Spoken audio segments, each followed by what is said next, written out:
Hi guys, today I want to talk about goal setting, addressing why maybe you feel quite detached from your goal, or maybe you've had this goal for a while and nothing's really moving and you had a bit of momentum, bit of motivation when it first comes up and then it really quickly fizzles and yeah, you just feel really detached from it really far and maybe to the point now where you're getting a little bit demotivated. So today I want to talk about in-depth goal setting. So finding depth and clarity to our goals so that we can actually start to make changes and make shifts. So I'm looking down because I've got a few notes. I don't want to miss anything juicy. So the first thing I want you to do is make it a matter of I have to do this goal. And so the first thing to do here is really look at why you want your goal.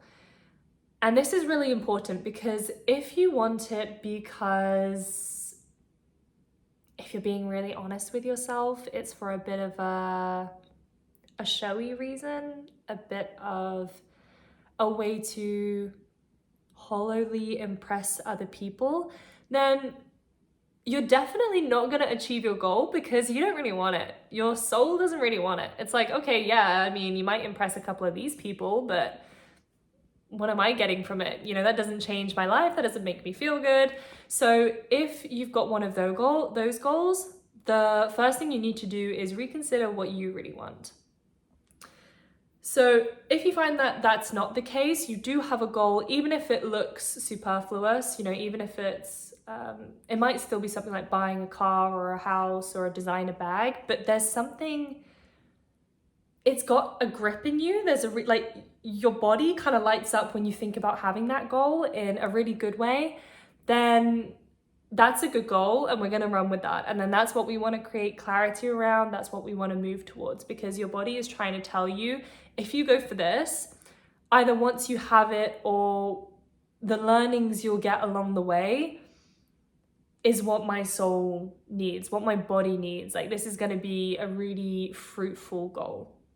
So first of all, determine whether just your motivations really, like what is it going to give you once you have this goal, and make sure that it's benefiting you. Every goal should be benefiting you in a really, really deep and juicy way. It should feel good. It should feel really nourishing. It would just light you up when you think about attaining that goal. So for me, this was really important because it changed the course of my life for sure. When I was 9, I was a really shy kid and I was really anxious, and I was really conscious that I was relying on my best friend to protect me while I'm at school, like protect me from social scenarios or not knowing the answer or something like that. And then when I'm at home, I'm really dependent on my dad, who is really good when we go out in social scenarios. He can have an easy conversation with anyone and everyone, and he just looks comfortable and it looks really easy breezy to him. Whereas even the idea of saying hello to someone was absolutely terrifying and something that I never wanted to do. But it was when I was 9 that I started to go, hang on, if I want to get a job and when I go to uni, you know, without the familiarity of my friends and family, I am absolutely screwed. Because the other thing was I was so shy that I didn't know myself. So what happens is when you're really shy, all you want to do is conform to norms so that you can hide. In order to do that, I had to shove myself down. I had to suppress myself. So whenever someone asked me, I mean, this was really great for academia, but if someone were to ask me my opinion on something, even if it was something really simple like a food or where I wanted to go, I wouldn't know. I couldn't tap into that. And that absolutely terrified me. It was like, I can get away with it at school. I can survive. I can just about bypass it. But yeah, if I wanted to go in an interview and I'm in a one-on-one scenario, then I'm screwed. Like, why would they hire me over someone else when I can't even say what my strengths and weaknesses are? So at that point, out of fear, pretty much, I was like, I do not like the fact that I am shy. So I acknowledged where I was at the time. I then acknowledged where I wanted to be. It was like, I want to be confident. I want to be able to at least feel like I can survive and go into an interview and get a job. So it wasn't a flashy goal at that point. It was just, I want base level confidence so that I don't feel like I'm going to be crippled. And I think that was a really important realization for me in hindsight. Was I made it a matter of, I have to do this. I don't have the luxury. If I stay as I am now, I am screwed. I am struggling, and my quality of life is going to be the opposite of what I wanted. I mean, ideally, I'd even have a job that I love and lots of money and lots of hobbies and friends. But at that point, I was like, I don't even care about that top tier level now. I just want to be able to sustain myself. So make it a matter of, I have to do this. There's no way I can stay the same way I am now and feel comfortable about that decision in a year's time, or 6 months, or 3 years, or 5 years, whatever it is. Just go acknowledge what that goal can give you in terms of what it can unlock in your body. The other thing that was really helpful was acknowledging, mine's a good one because confidence is quite broad, but it doesn't matter what it is you're going for. If you want abundance, for example, notice all the different areas that it can change in your life. So you might be wanting it for work, but say in my scenario, I wanted confidence for work, but I could also see how that helps me in general social scenarios, or in getting more friends, or in relationships, for example, or in understanding myself and expressing myself. So build the value of the goal. Really, it's not just about getting that one thing. And say, for example, if your goal is to get a car, it's not about the car. It's never about the car. It's never about the outward. So for me, it wasn't about getting a job. It was about feeling safe and secure. So getting a car might be, I want that car so I can feel abundant. If I get that car, it means that I can do anything I want to. I can achieve a goal or whatever it is. So make it a matter of, I have to. Really connect it to something that is so integral in your being. Really recognize what your soul is calling for when you're looking at this goal. Like, it's drawing you to this desire for a reason. Understand that reason. It's trying to tell you something. It's trying to tell you that right now you can learn so much going for that desire. You could open up so much more. And usually what happens when you do go for a goal like this, but when it really grips you and it lights you up, you learn so much along the way that you expand in all areas of your life. And that's such a beautiful thing. And that's definitely what happened with me. Going for confidence, just so many other things opened up in my life. And yeah, it completely changed me. So make it a matter of, I have to. And as soon as you do that, you connect deeply with yourself, and it's easier to tune out other people. And I recommend not telling other people about your goal either, because having their influences are just going to throw you off. So it is a matter of, I have to do this. Not for any other reason than it is calling me. I have to do this. There are learnings in there. There is desire in there. There is light in there. There is learning. I have to do this. So the second thing is, I want to take that a step further. So we've already got a sense of why we're doing it and what it can give us. And now I want you to bring it into your body, bring it closer to you. So usually when we get this goal or this idea, it's very 2D, it's very out there and doesn't feel like it was ever meant for us or can be for us. So I want you to start bringing it in closer to you. And the way you do that is focus on that feeling you get. So again, we're going to go for, I don't know, in the example, if you want a car, don't think about the car itself. That can be a helpful starting point, but think about the value that it's giving you. So for example, if it is getting this car will make me feel really abundant. So what I really want, what my soul wants, is the feeling of abundance. I want you to let that feeling go all through your body. Really get familiar with it. And put the intention in that this is now your compass. This is now moment to moment what you're going to focus on. Even if it's not to do with the car, like say if you're just chatting to a friend, like ask yourself in your mind, what can I do to bring that feeling of abundance in right now?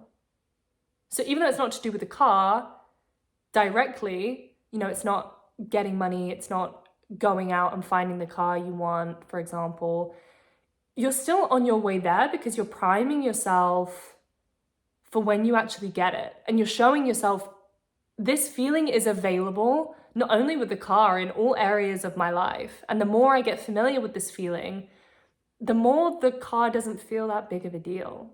And so you're just going to feel abundant all the time. And then all of a sudden the car's just going to come. It's going to be like a natural consequence. Like obviously, duh, it gets to come because I'm already feeling that way. So if you're like me and you have a goal, so it's not materialistic first, it's just a sense of, I know I want to be confident, and yeah, okay, I might get an interview or a job, but that still feels really wishy-washy, and it's never about the job anyway, and there's not really a job that I care about enough for me to have that clear image, that clear goal.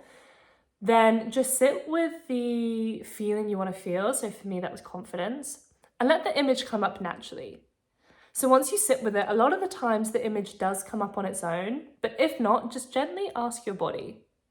Ask, what is the image that best represents this feeling I have, this goal that I have?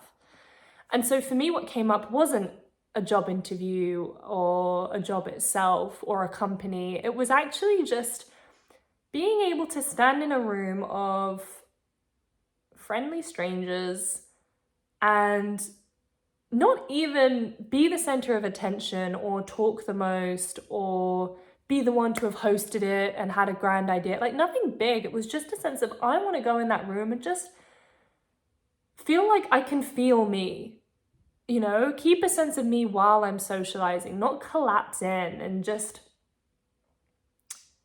yeah, be able to hold a conversation really. It was as simple and as humble as that. And what came up was, yeah, a group of maybe 20 people standing in smaller groups of 2 to 3. And it was in one of the classrooms of a building at school, and one that I wasn't even in that often. So like, it doesn't have to make sense. And that scenario is never going to happen. I'm never going to ask 20, at that point it was, I don't know why actually, but it's like a group of middle-aged people who, like a casual business setting. And I just wanted to be able to have like an interesting chat or like ask them about themselves kind of thing. That's never going to happen because I'm not going to host that in a random classroom that I have nothing to do with at my school. But it was the image that came to mind. And I can pull up that image whenever I felt a bit lost or confused, or when I was feeling really, really shy, then I can remember that image, bring those emotions and that feeling, those feelings up in my body. And then I'd have a better idea of, okay, what do I want to change right now? Or even if I don't do the action because I'm too shy, what ideally would bring me closer to the image, the goal I have in my mind? Like, what would that future me do right now? So have both a clear image and a clear idea of the value that it's giving you, and feel it in your body. Really get familiar with it. And if you can, like, I didn't know this at the time, but it's a proper technique called visualization. I'm pretty sure you can search loads of visualization meditations or guides on YouTube, or I just did it by myself. As I said, I didn't know it was an official technique, but just really getting acquainted with that feeling in your body of what it's like to already have that goal. And that's what's going to bring it in. That's what takes it from it's something out there, it's something that other people have, it's something I'll never get, into, okay, now it's in me. It hasn't come up in my physical experience yet, but it lives in me. And that is the first step. That is the first thing we need, because if it's never in you, you're never going to get it. And if you do get it, it's unlikely you'll be able to hold it in you, because you don't feel it's a part of you. So your body's just going to go, well, if it's not a part of me and it's not helping me and I have other priorities, then there's no reason to keep it cluttered in my environment. And then the last thing that I want to talk to you about is fears. So when we start to make changes and go on our journey towards actually making these goals a reality, one thing that can come up, and I'm putting this in the goal setting phase because fears came up right from the very beginning. So I had this really clear, I must become confident, I will become confident, I want to become confident. And then I don't know how long after it was, maybe it was a week, couple of days, couple of months, I'm not really sure. But soon afterwards, I had these fears come up of, but if you're confident, you're arrogant. Or if you do those things that confident people do, then they're going to see you as attention seeking and you're going to have no friends. These can be really subtle, and sometimes you can miss them because they're just playing in your head all the time. But these fears, these voices are the reason that we don't already have that thing. So it's as if it's always there, attainable, that you could always go for it, but the road gets blocked by the fears. It's not that the fears exist by default first, and then you have to add in the goal and add in the glory and add in the confidence and the abundance and whatnot. It's actually, the whole process is about clearing away the obstructions to the goal. So one thing that really helped me when I was younger was, because the fear was that I would go too far, that, yeah, I'd go from really, really shy, one end of the spectrum, get to my goal, or in the process of getting to my goal, I've gone way too far and I'm now on the spectrum where no one likes me. And I had to remember that if I can manage to change myself, because at that point I had no proof or reason to believe that I could change myself. I was 9. I'd never seen any self-help content. Other people weren't interested in it at all. So technically I had no reason or right to have achieved this, to go on this journey, to change so much. But again, I just had that sense of I have to, so I found a way. And so what I did was remind myself that if I'm able to go from that point all the way over to here, sure as hell, I'm going to be able to scale back towards my natural tendency if I feel like I've gone too far, right? So I think this is a common thing, like especially I've heard it, people who are afraid to go to the gym as well, and it's exactly the same thing. So I think a lot of women can feel like they don't want to go to the gym because they're worried that they're going to get way too muscular, way too masculine, and it's going to be the opposite of what they want. But the first thing is that muscle builds really slow, especially when you're intentional. Sometimes the journey can be slow. Sometimes you want to take it slow. But yeah, things like building muscle anyway just takes time. You're not going to go from getting your goals in a day, for example.